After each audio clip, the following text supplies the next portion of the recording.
Dad said a man was coming from the city to photograph us tomorrow. I never had a photograph taken of me before. My parents had one taken with their James when he was a baby. Eliza and I weren't born yet. The picture sits over our mantle, embroidered in a gold frame. Dad always promised that he'd have one taken of us all when he had the money. He'd say we'd have one of the whole family together, and now he says it's better late than never. James and I are in the living room drawing. Mom and Dad are seated at the kitchen table, drinking water and tea leaves. Mom is crying quietly. Catherine, Dad says, we can't let this kill us. It's the best thing we could do. We could have done better, Mom bubbles. A better doctor, something. She turtles off. There isn't anything that we could have done differently, Dad says. We did what we could with the time we had. The Lord needed her back. Mom lets out a moan. Upstairs, Eliza is in her best Sunday dress. My mother made her look very pretty, like she's sleeping. Dr. Coffins came to visit a few days ago. Eliza was moaning for hours before. My mother had come in and taken care of her, and I was to move to James's room. All night I heard her retching. When Dr. Coffin was leaving the next day, I asked him what was wrong with her. Well, sweetie, your little sister is very, very sick, but I promise you I'll do everything I can. He smiled a lazy smile at me. I counted 2 gold teeth. After he leaves, Mother tells me Eliza had a very bad fever. She tells me I can go up and see her if I like, but not to wake her. The stairs creak as I climb. It's dark upstairs, and very, very still. I reach our room and quietly open the door. The 2 windows on the other side of the room had the shades drawn down, blocking out almost all of the light of the sun. Even though our room was facing it, tiny rays fell at the foot of Eliza's bed where she lay, hidden except for her face. Her forehead was red and wet. Her dark hair was matted against it. I touched it. It was so hot. She was breathing quickly. The man from the city is downstairs. He and Dad are talking about how much the daguerreotype photograph cost. Mom and I are in Eliza's in my room. She is brushing Eliza's hair. I put the flowers we picked today around her. I don't like looking at her. I've seen a dead person before. I was at my Uncle Jed's burial. He was killed by 2 men who robbed his house. He ran after them and they shot him dead. But even with those little holes in his cheek and the black circles under his eyes, I could tell there was something certain, definite about him. Eliza didn't have that. She was a very could have been alive except for that stillness. It was the stillness which scared me. All the signs of her sleeping were there, save for the gentle up and down movements of her chest, and the light whistle of air from her nostrils. When you see a behavior so many times, you begin to expect all the signs to be present. Seeing such a vital few missing things was disconcerting. My mind tries to make a sense of it, but the effort brings on a slow, tired, nauseous feeling. I wanted to leave the room. Catherine, are you ready? Dad's voice echoes from downstairs. We are.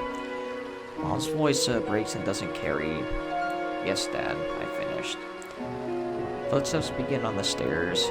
Dad enters, followed by the man with the camera. James slips in behind them, looking as though he didn't think he should be here or didn't want to be here. I couldn't tell which. The man with the camera is very tall, like Dad, with dark hair and a thick, dark beard. His face could have been whittled from the woods.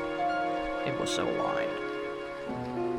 He looks from me to Eliza and steps over to the bed to examine her. If, as you say, he says in a thick German accent, gesturing to my father, you would like to make this a picture of the family rather than just a memorial one. I will need to decorate the girl to make her appear alive. He takes a small paint set from his pocket.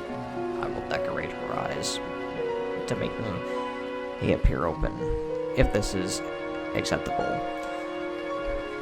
My father looks to my mother, who is holding a tissue to her eyes, nods. Turning, he descends to a one knee beside Eliza's bed. He looks back at us. A few minutes later, he stands up and says, I believe she is ready. We look behind him at Eliza. The man had painted a set of eyes onto her eyelids. Thin, black paint outlined the shape in the middle of which had a brown iris around jet black pupils. He also had drawn thin a few of flexo over the eyes for eyelashes. They weren't grotesque or frightening, they were just off. Eliza's eyes were blue, not brown, but that wasn't it. Mom once said between the life and death there was a barrier, a wall which I crossed over only once. The eyes of Eliza seemed to bring her back over that wall, even if the eyes were just still a little abnormal. I felt a mixture of hope and uneasiness. The man asked if we were ready.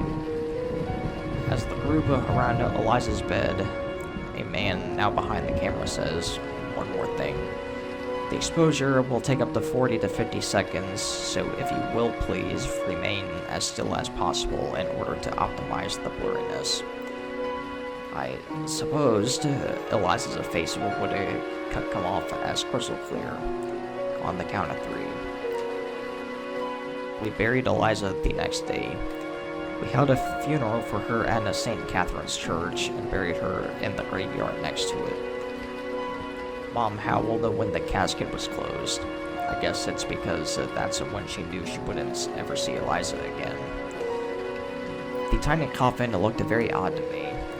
James, my dad, and 2 other men I didn't know carried her outside. I could tell James was struggling with the back corner, but he still did it alright. A lot of people came out all wearing black. Eliza was in white. They washed the paint off of her eyes before they put her in. She still made me feel uncomfortable. I didn't know why. We put the photograph in its own gold frame. It was right in the middle of the mantle.